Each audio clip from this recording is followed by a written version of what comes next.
Hello everyone, అందరికీ నమస్కారం.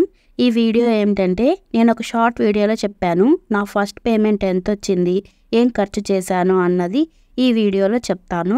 ఇక్కడ నేను చేస్తున్నది పాల నుంచి వెన్నని తీసి నెయ్యిని చేస్తున్నాను. మేము పిల్లల కోసమని ఆవు పాలు, ఇక పెద్దవాళ్ళ కోసమని గేదె పాలు డిపో నుంచి తెస్తాడు మా హస్బెండ్. ఇక పాలు తేంగానే కాచేసి ఫ్రిడ్జ్లో పెట్టేస్తాను. పైన మీగడంతా కలెక్ట్ చేసి వారానికి ఒకసారి వెన్న తీసి నెయ్యిని తయారు చేసుకుంటాను. నేను నెయ్యిని అసలు బయటే కొనను, ఇంట్లోనే ఇలాగనే తయారు చేసుకుంటాను. నేను నా పని చేసుకుంటూ నా యూట్యూబ్ జర్నీ విశేషాలు మీకు షేర్ చేస్తాను. ముందుగా నా పేమెంట్ చెప్పే ముందు యూట్యూబ్ ఛానల్ కోసం నేను ఎంత ఖర్చు పెట్టానన్నది చెప్తాను. నాది కుకింగ్ ఛానల్ కాబట్టి దానికి సంబంధించిన సామాన్లు ఎన్ని కొన్నానో నాకే తెలియదు. చిన్న చిన్న సర్వింగ్ బౌల్స్ అని, పెద్ద బౌల్స్ అని, సర్వింగ్ ప్లేట్స్ అని ఇలా చాలా పెట్టి కొన్నాను. డీమార్ట్కి వెళ్ళినప్పుడు కొన్ని తీసుకున్నాను, రిలయన్స్కి వెళ్ళినప్పుడు కొన్ని తీసుకున్నాను. అలాగే తిరుపతిలో పశుపతి సూపర్ మార్కెట్ ఉంటుంది, అక్కడ కూడా చాలా బాగుంటాయి ఈ సర్వింగ్ ప్లేట్స్ కానీ బౌల్స్ కానీ. అక్కడ కూడా కొన్ని తీసుకున్నాను. అసలు ఏ ధైర్యంతో కొన్నానో ఇన్ని సామాన్లు తెలియట్లేదు. అప్పుడు నాకు వ్యూస్ లేదు, సబ్స్క్రైబులు లేవు, కానీ వీడియోస్ బాగా రావాలి అని నా శక్తికి మించి ట్రై చేశాను. ఈ సామాన్లన్నీ అప్పుడు కొన్ని తెచ్చుకోవడం వల్ల అమౌంట్ అప్పుడు పెద్దగా అనిపించదు మనకి. కానీ ఒకేసారి అన్నీ లెక్కేసుకొని చూసుకుంటే 15,000 to 20,000 అయినట్టుంది. అండ్ అలాగే వీడియోస్ రికార్డ్ చేయడానికి పానాసోనిక్ కెమెరా కొన్నాను. దాని కాస్ట్ వచ్చేసి 40,000 చేంజ్ ఉంది. అలాగే కెమెరా కొంటే సరిపోతుందా, దానికి మెమరీ కార్డు కూడా ఉండాలి కదా. 64 GB తీసుకున్నాను. దాని కాస్ట్ వచ్చేసి 1,200 రూపీస్. ఇకపోతే ట్రైప్యాడ్ వచ్చేసి యూట్యూబ్ స్టార్ట్ చేసిన కొత్తలో ఫస్ట్ నేను ఫోన్లో రికార్డ్ చేసేదాన్ని. అప్పుడు నేను ఒక ట్రైప్యాడ్ తీసుకున్నాను. 600 రూపీస్ పెట్టి అమెజాన్లో కొన్నాను. అది కొద్ది రోజులకి ఇరిగిపోయింది. ఆ తర్వాత కెమెరా కొన్నప్పుడు ఇంకో ట్రైప్యాడ్ కొన్నాను. దాని కాస్ట్ వచ్చేసి 1,400 రూపీస్. ఇది కొడాక్ కంపెనీ, చాలా స్ట్రాంగ్గా ఉంది ఈ ట్రైప్యాడ్ అయితే. అలాగే మనం వీడియోస్ తీసేటప్పుడు లైటింగ్ ఉండాలి కదా, అందుకోసమని రింగ్ లైట్ కొన్నాను. ఇది ఫ్లిప్కార్ట్లో 3,500 రూపీస్ పెట్టి కొన్నాను. ఇకపోతే నెక్స్ట్ మైక్ గురించి చెప్పాలంటే నేను బోయా మైక్ తీసుకున్నాను. దీని కాస్ట్ వచ్చి 900 రూపీస్ పెట్టి కొన్నాను. మీరు కానీ నా ఛానల్లోకి వెళ్ళి చూస్తే ఫస్ట్ 3-4 వీడియోస్ నేను వాయిస్ ఓవర్ ఇచ్చాను. ఆ తర్వాత ఇయ్యలేదు, ఎందుకంటే భయం వేసిందనమాట. అందుకే వాయిస్ ఓవర్ ఇవ్వడం మానేశాను. 250+ వీడియోస్ దాకా మ్యూజిక్ పెట్టాను. మళ్ళీ ఇప్పుడు వాయిస్ ఇస్తున్నాను. భయం అనేది పూర్తిగా పోయింది. దానికి కారణం మోటివేషన్. అది ఎవరి వీడియోస్ ద్వారా నేను మోటివేట్ అయ్యాను అన్నది నా నెక్స్ట్ వీడియోలో చెప్తాను. అలా 250+ వీడియోస్ అయిన తర్వాత సెకండ్ ప్రెగ్నెన్సీ రావడం, ఆ తర్వాత డెలివరీ, అలా 1 year గ్యాప్ తీసుకున్నాను.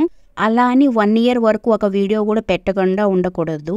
వీడియోస్ చేయలేము అన్న పరిస్థితిలో 6 monthsకి ఒకసారి అయినా కమ్యూనిటీ ట్యాబ్లో ఒక పిక్చర్ అన్న పోస్ట్ చేయాలి. బాగా సబ్స్క్రైబులు వచ్చే టైంలో 1 year గ్యాప్ రావడం వల్ల నా ఛానల్ గ్రోత్ అనేది బాగా తగ్గిపోయింది. మళ్ళీ ఇప్పుడు రీసెంట్గా స్టార్ట్ చేశాను కాబట్టి ఇప్పుడు కొంచెం గ్రోత్ అనేది వస్తుంది. సబ్స్క్రైబులు కానీ వ్యూస్ కానీ వస్తున్నాయి. ఇక కుకింగ్ కోసం మనం రెగ్యులర్గా వాడని ఇంగ్రీడియంట్స్ కూడా కొన్ని తెచ్చిపెట్టుకోవాలి. అవి ఎక్స్పైర్డ్ అయిపోతే మళ్ళీ పాడేయాలి. ఇలా వచ్చేదానికంటే పోయేదే ఎక్కువగా ఉంటుంది.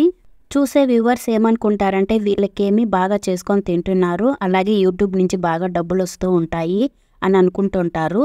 కానీ దాని వెనకాల ఎంత కష్టం ఉంటుందంటే, ఒక వీడియో రెడీ చేసి అప్లోడ్ చేయాలంటే ఎంత టైం పడుతుందంటే, ఒక కుకింగ్ వీడియో రికార్డ్ చేయాలంటే 2 hours పడుతుంది. తర్వాత ఎడిటింగ్ కూడా రెసిపీని లెంత్ని బట్టి 1 to 2 hours పడుతుంది. తర్వాత వాయిస్ ఓవర్ ఇవ్వాలి. ఈ వాయిస్ ఓవర్ ఇచ్చేటప్పుడు మా కష్టాలు ఎట్లుంటాయంటే, ప్రాంతానికి ఒక స్లాంగ్ ఉంటుంది. వాయిస్ ఓవర్ ఇచ్చేటప్పుడు ఆ స్లాంగ్ ఎక్కడ బయటపడిపోతుందేమోనని ఒక టెన్షన్. ఆ స్లాంగ్ వచ్చేసింది అనుకోండి, అప్పుడు ఆ బిట్ వర్క్ కట్ చేసి మళ్ళీ చెప్పాలి. ఇలా ఎన్నిసార్లు చెప్పామో లెక్కే లేదు. ఆ స్లాంగ్ రాకుండా నీట్గా వాయిస్ ఓవర్ ఇవ్వాలి. నాకైతే వాయిస్ ఓవర్కే ఎక్కువ టైం పడుతుంది. అందుకని నేను షార్ట్స్ వరకు స్లాంగ్ మిక్స్ అయినా పర్వాలేదు, ఫన్నీగా వస్తుంది కదా అని చెప్పి వదిలేశాను. లాంగ్ వీడియోస్లో మాత్రం కొంచెం నీట్గా చెప్తాను. ఇక వీడియో ఎడిటింగ్ కోసం లాంగ్ వీడియోస్ అయితే ల్యాప్టాప్లో VSDC సాఫ్ట్వేర్ని యూస్ చేస్తాను. ఇక షార్ట్ వీడియోస్ వచ్చేసి ఫోన్లోనే చేస్తాను. అది వీడియో గురు యాప్లో ఎడిటింగ్ చేస్తాను. ఇక థంబ్నెయిల్ వచ్చి పిక్సెల్ ల్యాబ్లో ఎడిట్ చేస్తాను. అదండి నా యూట్యూబ్ కష్టాలు. ఇంకా చాలానే ఉన్నాయి, అవన్నీ చెప్తే వీడియో మరీ లెంతీ అవుతుంది. ఇంత కష్టపడి ఒక వీడియో రెడీ చేసి అప్లోడ్ చేసిన తర్వాత మీరు పెట్టే పాజిటివ్ కామెంట్స్ చూసి అప్పటి వరకు పడ్డ కష్టం అంతా మర్చిపోయి ఫేస్లో ఒక నవ్వు వస్తుంది. అది చాలనిపిస్తుంది నాకు. కానీ నాకు పెద్దగా కామెంట్స్ ఏమీ రావు. రోజుకో 4 to 5 కామెంట్స్ వస్తాయి అంతే. ఇక పేమెంట్ విషయానికి వస్తే ఈ 3 years కష్టానికి ఫలితంగా నాకు యూట్యూబ్ నుంచి 7,400 వచ్చింది. యూట్యూబ్ ఏం చేస్తుందంటే మనకి $100 కంప్లీట్ అయితేనే మనకు పేమెంట్ బ్యాంక్కి ట్రాన్స్ఫర్ చేస్తుంది. మనకి ఎప్పుడైతే $100 కంప్లీట్ అవుతుందో ఆ డేట్కి డాలర్ రేట్ ఎంత ఉంటే అంత మల్టిప్లై చేసి పేమెంట్ వేస్తుంది. నాకు ఫస్ట్ పేమెంట్ వచ్చిన టైంకి డాలర్ రేట్ $72 ఉన్నింది. నాకు పేమెంట్ వచ్చిన మంత్కి $103 కంప్లీట్ అయ్యింది. ఆ లెక్క ప్రకారం చూస్తే 7,400 చేంజ్ వస్తుంది. నేను ఈ 7,400 రూపీస్ ఎలా ఖర్చు చేశానో చెప్తాను. నేను ఆల్రెడీ ఒక షార్ట్ వీడియోలో పెట్టాను. బ్రాస్ దీపాలు 4,000 పెట్టి అమెజాన్లో కొన్నాను అని.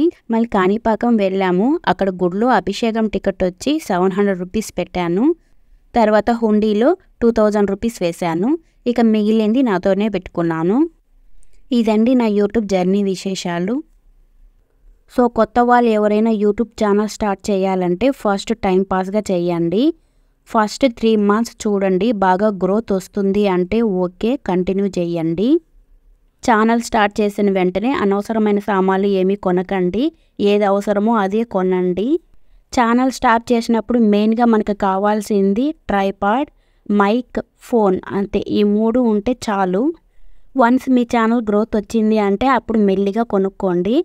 నేను కొన్న ప్రోడక్ట్స్ లింక్స్ అన్నీ డిస్క్రిప్షన్లో ఇస్తాను. కావాలి అనుకున్న వాళ్ళు చెక్ చేయండి.